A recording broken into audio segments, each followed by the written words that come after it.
کوئی نتیجہ نہیں نکلا.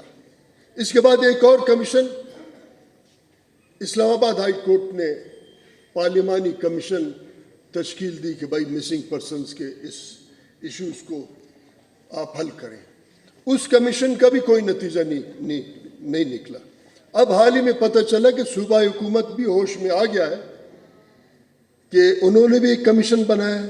اس کا مطلب ہے کہ اتنا افراتفری پھیلانا ہے کہ ان ایشوز پہ لوگوں کا توجہ نہیں ہو. اب جہاں ایشوز کو اتنا خود ریاست گمبھیر اور پیچیدہ بنائے گا وہ ایشوز حل نہیں ہوں گے بلکہ مزید خراب ہوں گے.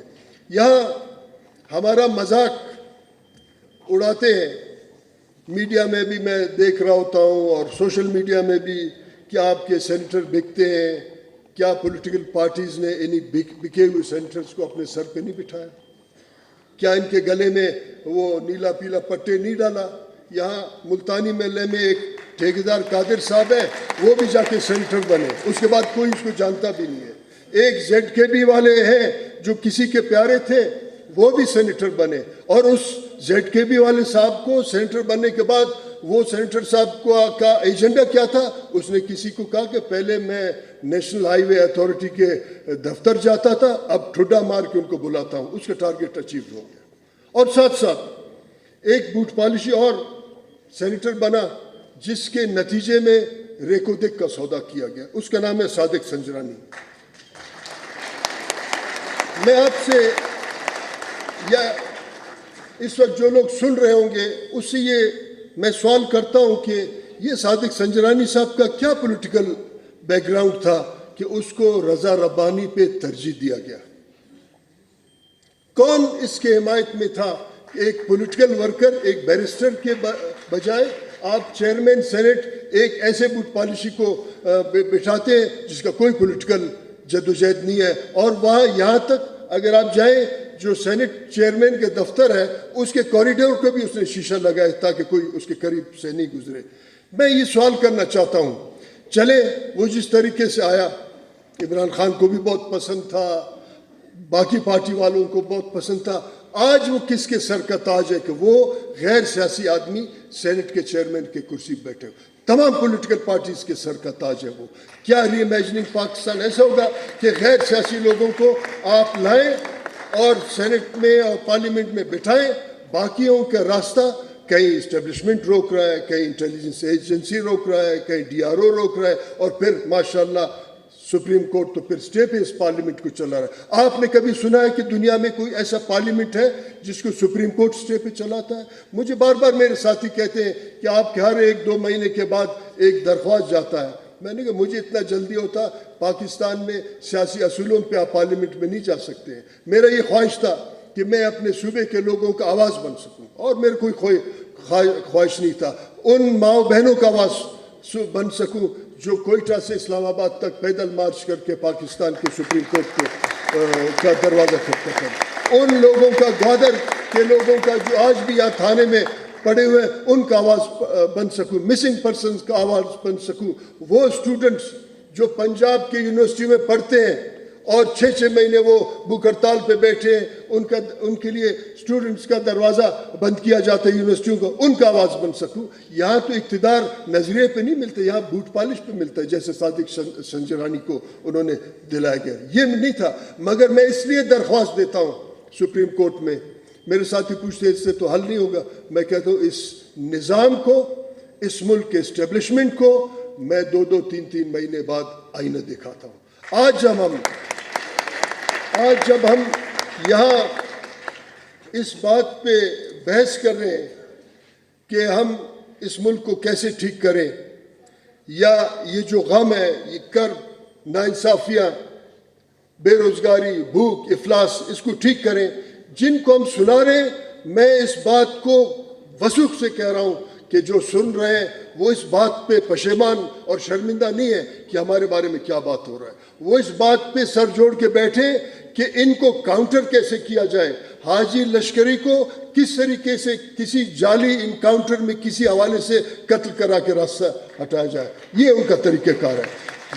مفتاح اسماعیل صاحب کے کاروبار کو کیسے بند کریں, जनाब हमायूं कुर्द साहब को कैसे हम एलिमिनेट करें, या यहाँ जो लोग बैठे इनमें से कोई एक फर्जी दुश्मन जैसे समाज में फर्जी दुश्मन है, उनको वो ये काम कर रहे हैं।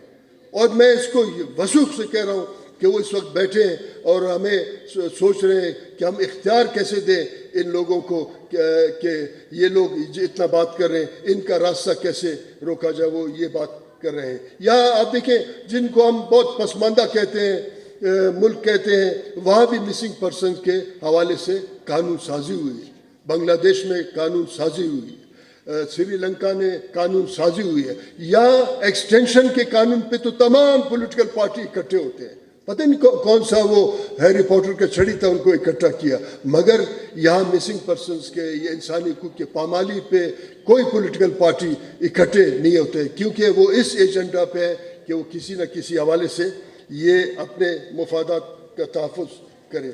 मैं समझता हूँ कि यहाँ जितने पॉलिटिकल पार्टीज़ हैं, या मईशत पे भी बात हुआ, मईशत पे यहाँ हमारे साबिक सेक्रेटरी साहब ने बात की, मिफ्ता साहब ने, अमूमी भी बात हुआ, मगर मैं समझता हूँ कि जितने भी पॉलिटिकल पार्टी, मैं चैलेंज के तौर पे कहता हूँ, जितने भी बड़े पॉलिटिकल पार्टी, छोटों को छोड़ दें, यहाँ पॉलिटिकल गैंग्स भी इंटेलिजेंस एजेंसी के सरपरस्ती बहुत पल रहे हैं, बढ़ रहे हैं, पॉलिटिकल गैंग्स है, 2-4 सीट लाते हैं, मगर जो पॉलिटिकल पार्टीज़ हैं, किसी एक पॉलिटिकल पार्टी के पास भी एक माशी टीम नहीं है कि कोई पॉलिटिकल पार्टी ये नहीं कह सकता है कि मेरे इस पॉलिटिकल पार्टी में मईशत के इस पहली को इतने PhD है और ये उनका सरबराह है और हम ये समझते हैं। यहाँ तो किराए के माहिर मईशत को लाया जाता तो फिर ठीक कैसे होगा, कभी मोइन कुरैशी की शक्ल में, कभी जनाब क्या नाम है उसका शॉर्टकट अजीज़ साहब को लाया जाता, तो इस तरीके से ये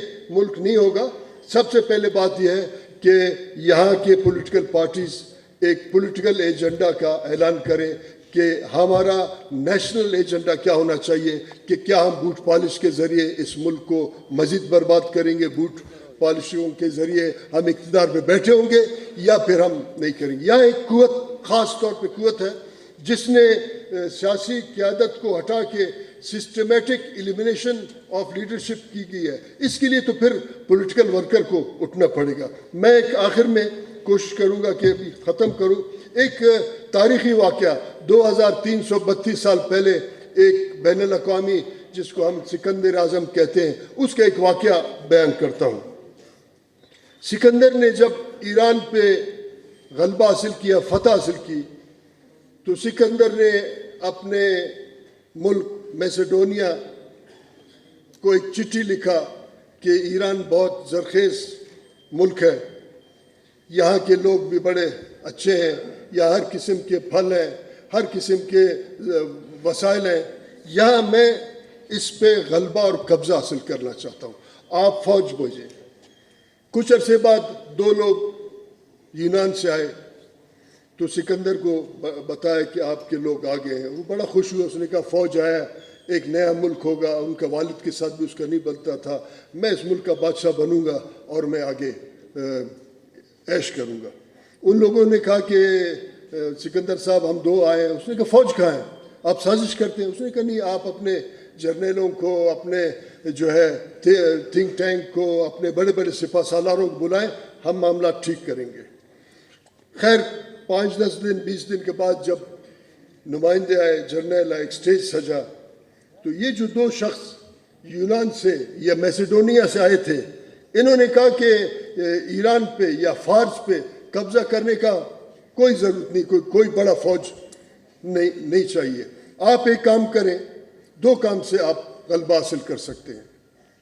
सिकंदर बड़ा परेशान हुआ कि कैसे हो सकता है 2 बातों से। उन्होंने कहा एक काम करें कि जो फारस के तमाम नाअहल लोग हैं, जितने नाअहल लोग हैं, किसी को आप गवर्नर बनाएं, किसी को आप पटवारी बनाएं, किसी को आप थानेदार बनाएं, किसी को आप SP बनाएं, किसी को मतलब जो अहम होते। तो सिकंदर बड़ा इस पर नाराज़ हुआ और उसको बड़ा इश्तियाल आया। उसने कहा कल इनको शिकस्त दी, आज गवर्नर बने। उसने कहा बात आगे सुनो। दूसरा आप काम करें कि जो खुराक है, गंदम है, जौ, मतलब जो खुश खुराक, उसको आप मालिये के तौर पे लें और अपने गोदामों को भर दें। मगर गोदाम पे फिर गोरा साहब को बैठना होगा, वहाँ किसी अपने यूनानी गोरे को बिठा दे। तो सिकंदर ने सवाल किया इससे फ़ायदा क्या होगा? उसने कहा जब आप तमाम फ़ारस के नाअहलों को मुसल्लत करेंगे फ़ारस पे, तो वो लोगों के साथ जुल्म करेंगे, लोगों के साथ नाइंसाफ़ी करेंगे, उनका मामलात को पेचीदा बनाएंगे। इस तमाम मामलात में लोग उलझे हुए होंगे आपस में और एक दूसरे के साथ लड़ रहे होंगे, उनके गुर्बत में इजाफा होगा, उनके भूख में इजाफा होगा, उनके नाइंसाफ़ी में इजाफा होगा, तो वो बहुत ही बुरे हालत में आएंगे, उनमें भूख होगा। लेकिन जब वो भूखे होके आपके पास आएंगे तो आप एक दो बोरी गंदम दे देंगे, वो बहुत खुश हो जाएंगे, बोले गोरे साहब ने हमको गंदम दिया। आज पाकिस्तानी इस्टेब्लिशमेंट ने गैरों के कहने पे ये सब कुछ हमारे साथ ऐसा किया है कि यहाँ हमें उलझाया गया है। पाकिस्तान के एक सेशन कोर्ट से लेकर सुप्रीम कोर्ट तक 20 से 25 साल आप गुजारते, फैसला कुछ भी नहीं होता है। इसी तरीके से आप देखें 120 दिन में फैसला होना था, आज 5 साल से उन्होंने एक आवाज़ को दबाने के लिए स्टे पे चला है। सुप्रीम कोर्ट खुद ये सब कुछ कर रहा है। मैं ये कहना चाहता हूँ कि ये हमारा पार्लियामेंट है जहाँ आज बात कर रहे हैं, फुटपाथ हमारा पार्लियामेंट है, सोशल मीडिया हमारा पार्लियामेंट है। मेरे आवाज़ को मौत भी नहीं दबा सकता है, आप कब तक उसको रोकेंगे? हम अपने सूबे का आवाज़ है, उसको आगे ले जाएंगे, हम इस आवाज़ को आगे ले जाएंगे और यकीनन एक दिन होगा कि सियासी कारकुन इन तमाम मामलात से, बुरानों से निकल सकेगा। मगर मैं समझता हूँ कि आइंदा आने वाले दिन बहुत ही ज़्यादा ख़तरनाक होंगे। एक कानून साजी होना चाहिए। एक दिन मैंने गिलानी साहब को कहा कि प्राइम मिनिस्टर साहब आप एक कानून साजी करें कि जो स्ट्रेटेजिक पोस्ट पे बड़े बड़े साहब हैं, जिनसे नवाब साहब ने कहा ना कि मैं खुदा से कम और उनसे बहुत डरता हूँ, जिनसे हम सब डरते हैं, उनका रिटायरमेंट के बाद उनको 7 साल मुतवातिर पासपोर्ट नहीं मिलना चाहिए, ताकि इस मुल्क में बैठे जिस मुल्क में हमको कत्ल करके मार के और कहते हैं वो वफादार उस मुल्क के चाचे मामे हमारे साथ जो कुछ हुआ, उनको बैठने चाहिए। गिलानी साहब ने कहा पॉलिटिकल पार्टियों में शायद इतना जगह नहीं है। आखिरी में ये है कि एक यहाँ 2006 में NDI एक NGO था जो पॉलिटिकल पार्टीज़ को ट्रेनिंग दे रहा था। उनको पता नहीं था पॉलिटिकल पार्टीज GHQ में बनते हैं, यहाँ नहीं है। बहरहाल वो बेचारे लगे हुए थे, उन्होंने ये सब कुछ किया। वहाँ एक रिपोर्ट बना 2006 में जिसमें ये बताया गया कि ये पार्टी जिसको मैं हेड कर रहा था बहुत ज़्यादा ऑर्गेनाइज है। 2006 में मैं जब दुबई में मोहतरमा बेनज़ीर भुट्टो के पास मिलने गया तो उन्होंने कहा कि आपका मैंने रिपोर्ट पढ़ा है, आपने वेल ऑर्गेनाइज किया है, और मैं बड़ा खुश हुआ। और मैंने कहा कि मोहतरमा हम बलूचिस्तान में हुकूमत बनाएंगे, तो मोहतरमा मुस्कुरा के उन्होंने मुझे कहा कि वो हमें हुकूमत बनाने नहीं देंगे। वो को तो आप समझ रहे होंगे, हमारे मीडिया भी जानता हो, ये मैं तारीखी बात बता रहा हूँ। तो मैंने कहा नहीं हम हुकूमत बनाएंगे, उन्होंने कहा नहीं वो हमें। यानी बलूचिस्तान आज भी माइनस विफाक चल रहा है। रात को पार्टियां बनते हैं, सुबह उनको मुसल्लत किया जाता है। मगर हमने हुकूमत बनाया क्योंकि उस वक्त मोहतरमा बेनज़ीर भुट्टो का शहादत हुआ, इस्टेब्लिशमेंट पसपा था, हमने हुकूमत बनाई।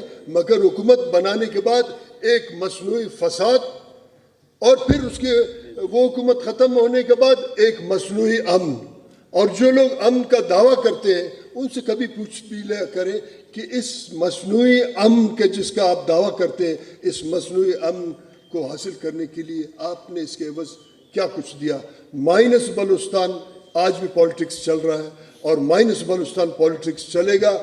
और पॉलिटिकल वर्कर के रास्ते को पॉलिटिकल पार्टीज और इस्टेब्लिशमेंट रोकेगा तो लोग पहाड़ पे जाएंगे और पहाड़ पे जाने वाले का आवाज़ फिर आप भी कभी कभार सुनते हैं। कल भी इस किस्म का वाक़या हुआ है। मैं उम्मीद रखता हूँ कि हमारे सूबे की आवाज़ को आप हमारा आवाज़ बन के आगे पहुँचाएँगे। हम चाहते हैं, तरक्की चाहते हैं, अपने लोगों के लिए तालीम चाहते हैं, सेहत चाहते हैं, खुशहाली चाहते हैं, मगर उसका शर्त ये होना चाहिए इख्तियार यहाँ के सूबे के लोगों के पास हो। आप सबका मशकूर।